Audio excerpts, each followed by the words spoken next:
Some new stuff happening with the AV30 and some other products. Tell us what's new at uAvionix. Sure, yeah, thanks for chatting with me.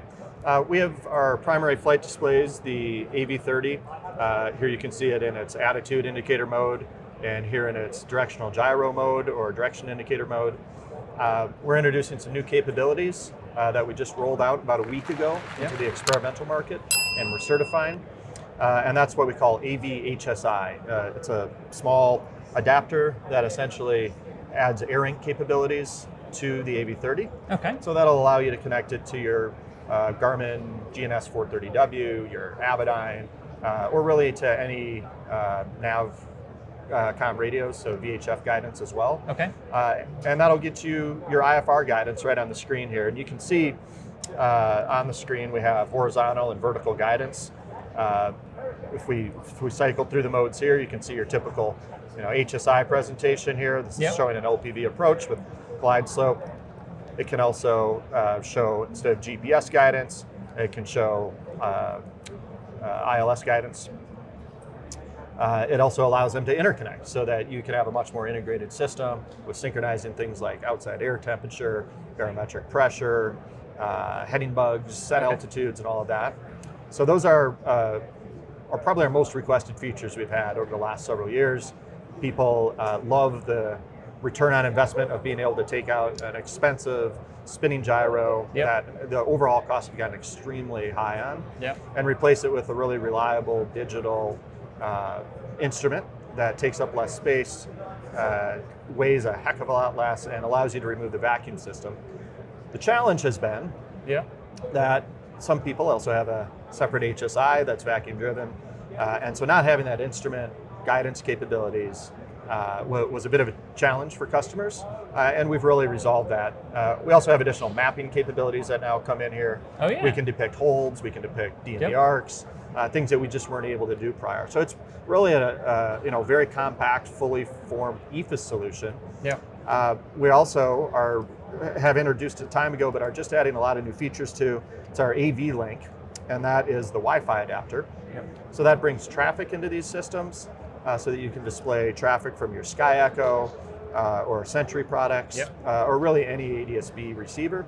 But there's some additional capabilities that we get that are just rolling out over these next few months, and that's interfacing with EFB applications, including ForeFlight, to be able to synchronize flight plan information. So we'll actually be able to synchronize the magenta line on your ForeFlight and push it back into your panel.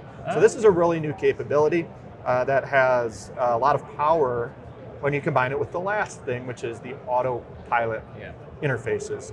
So we've rolled out interfaces for several digital autopilots, including the Aero Cruise, the Trio autopilots, and now using another adapter, analog autopilots such as the STEC system, 20, 30, 40, 50, and so forth. So we really have a lot of capability now to control autopilots, to synchronize flight plans, and with two instruments in your six-pack, you really get the capabilities that were reserved a lot of times for large glass solutions. The transponder interface continues here to our Tailbeacon X, which has been very popular internationally.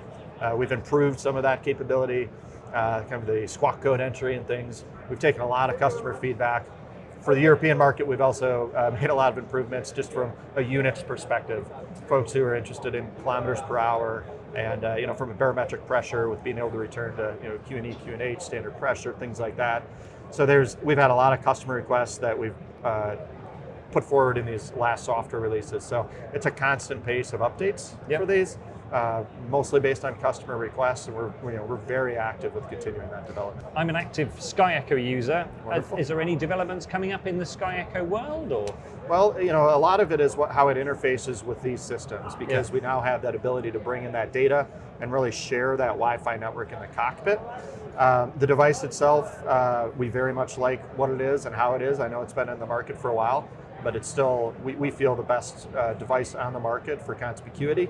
I think what we're really talking about and leaning into is making it available more places, because it is, of course, available in the UK to be able to transmit ADS-B, there's a lot of warming to that internationally and standardization around that. So this device, which right now has somewhat limited geographical market as a transmit device, is expanding. And so we're going to see that more countries, both in Europe, possibly Canada, and other countries, possibly even the US, a very similar device. Okay, and going forwards into 2025, is there anything that we can expect to see from uAvionix?